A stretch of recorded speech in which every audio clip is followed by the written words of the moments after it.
अब हम आपसे एक ऐसी खबर शेयर करना चाहते हैं जिसमें चिंता और सीख दोनों है। सबसे पहले आप ये तस्वीर देखिए जो दिल्ली से लगभग 6000 किलोमीटर दूर डेनमार्क की राजधानी कोपेनहेगन में खेले गए एक फुटबॉल मैच की है। ये मैच 12 जून को डेनमार्क और फिनलैंड के बीच खेला गया था।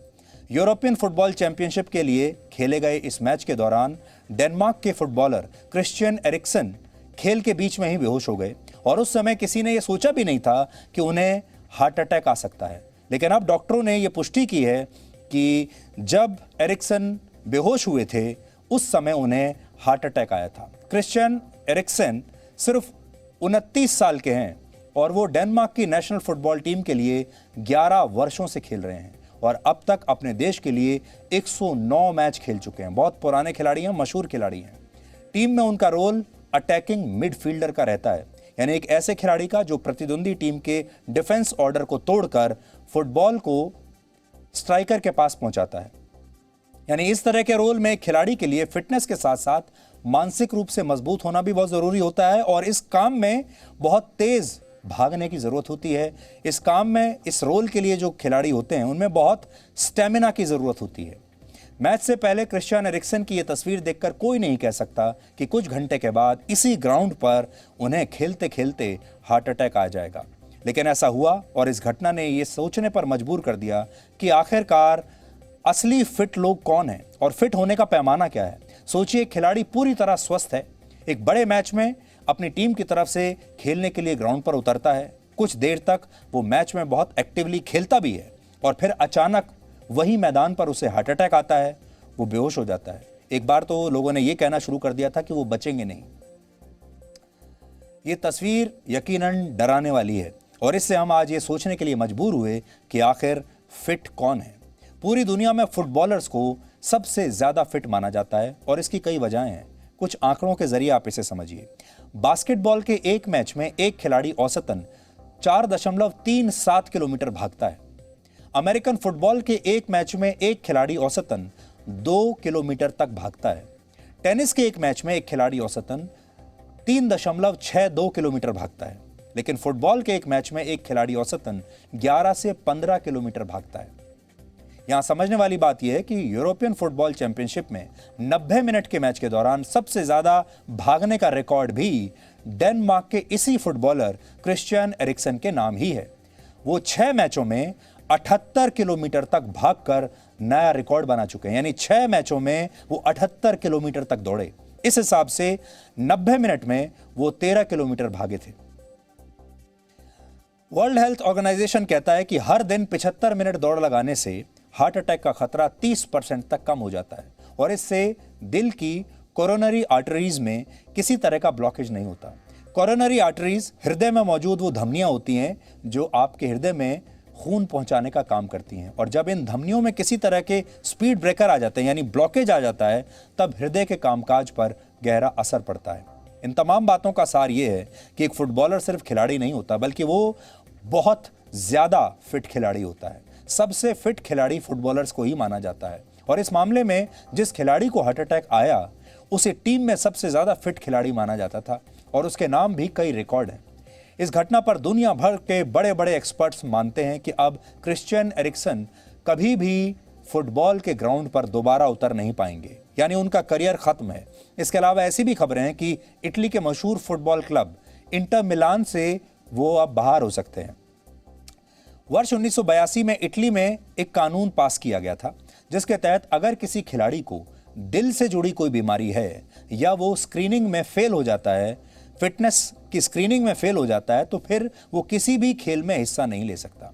इटली में जब ये कानून बनाया गया था तब उससे पहले कुछ वर्षों में ऐसे कई स्पोर्ट्स इवेंट्स हुए जिनमें खिलाड़ियों को खेलते खेलते हार्ट अटैक आ गया और उनकी मौत हो गई और इसके बाद से ही वहां खेल से पहले खिलाड़ियों के हृदय की जांच के लिए कड़े नियम बना दिए गए।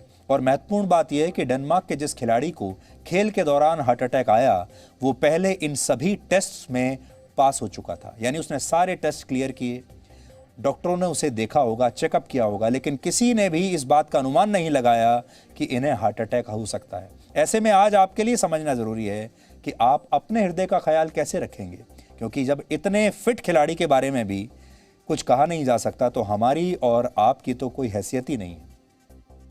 इसके लिए सबसे पहले आपको यह समझना है कि हार्ट अटैक की एकमात्र वजह अनफिट होना नहीं होती। कई स्टडीज के मुताबिक किसी भी फिट व्यक्ति को भी हार्ट अटैक कई वजहों से हो सकता है। हालांकि अपनी फिटनेस का ध्यान रखकर आप इसकी आशंका को कम जरूर कर सकते हैं, लेकिन इससे बच कभी नहीं पाएंगे। भारत में हार्ट अटैक से मरने वाले ज्यादातर लोगों की उम्र 30 से 50 साल के बीच होती है। इसे याद रखिए, 30 से 50 साल। इसलिए डॉक्टर्स कहते हैं कि अलग अलग उम्र के लोगों को अपने हृदय का ख्याल अलग अलग तरीकों से रखना चाहिए। बचपन से लेकर 20 वर्ष तक की उम्र में हृदय सबसे ज्यादा मजबूत होता है। इस उम्र में आप जितना खेलेंगे कूदेंगे आपके लिए उतना ही अच्छा होगा। साइकिलिंग और व्यायाम के जरिए भी इस उम्र के लोग अपने हृदय को स्वस्थ रख सकते हैं। फिर 20 से 30 साल की उम्र के लोगों को साइकिलिंग, स्विमिंग और रनिंग करनी चाहिए। ये सारे व्यायाम 30 वर्ष की उम्र के बाद भी आप कर सकते हैं। लेकिन अगर आपने ये व्यायाम 35 या 40 वर्ष की उम्र के बाद शुरू किए हैं तो आप रनिंग और साइकिलिंग या तो ना करें या बहुत धीरे धीरे करें, बल्कि सुबह शाम आप तेजी से वॉक करें और जिम में भी आप हल्के फुल्के व्यायाम ही करें। 21 से 40 वर्ष की उम्र ऐसी होती है जब आपको अपने स्वास्थ्य पर सबसे ज्यादा निवेश यानी इन्वेस्ट करना चाहिए। बैंक के फिक्स डिपॉजिट की तरह यह निवेश आपके बुढ़ापे में आपको बहुत अच्छा रिटर्न देगा और आप बुढ़ापे में भी स्वस्थ बने रहेंगे। खुद को स्वस्थ रहने के लिए आपको बहुत ज्यादा एक्सरसाइज की नहीं बल्कि रेगुलर एक्सरसाइज और स्वस्थ भोजन करने की जरूरत होती है। हालांकि भारत में लोग इसे गंभीरता से कभी नहीं लेते। इंडियन हार्ट एसोसिएशन के मुताबिक भारत में हर साल 17 लाख लोगों की मौत हृदय की बीमारियों की वजह से होती है। यहां पर आप ये बात याद रखिए कि ये जो आंकड़ा हम दे रहे हैं 17 लाख लोगों का, ये कोरोना वायरस से मरने वाले आंकड़ों से लगभग 4 गुना ज्यादा है। कोरोना वायरस से तो लगभग 4 लाख मौत हुई हैं अभी तक, 4 लाख से भी कम। लेकिन आप सोचिए, हर साल हार्ट अटैक या हार्ट से संबंधित बीमारियों से 17 लाख लोग मारे जाते हैं। फिर भी हम उससे इतना नहीं डरते जितना कोरोना वायरस से डर रहे हैं।